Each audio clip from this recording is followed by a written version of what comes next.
గురుగారు, ప్రతి ఇంట్లో లక్ష్మీదేవి కటాక్షం కలగాలంటే ఎలాంటి పరిహారాలు చేసుకోవాలి? మంచి ప్రశ్న. ప్రార్థన చేసుకుంటే చాలు, పరిహారం ఎందుకు?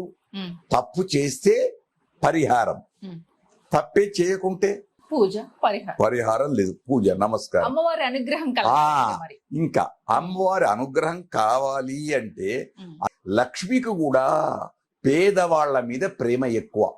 ఇది అందరు గమనించాలి. ఎందుకంటాం, శ్రీ సూక్తంలో చెప్పబడి అలక్ష్మీర్నశ్యతు, ఆ చెడు అనేది వెళ్ళిపోవుగాక, శ్రీ సూక్తం సాక్ష్యం. అందుచేత మానవుడు ఏం చేయాలి? ఒక నమస్కారం, ప్రార్థన. నీకు వచ్చిందా? మంత్రం చదువు. రాలేదా? ఒక నమస్కారం. అంతేనా? నేను తామర పూలతోటి పూజ చేయకపోతే, నేను పాయసాన్నంతో పూజ ఉంటే తప్పకుండా చేయాలి.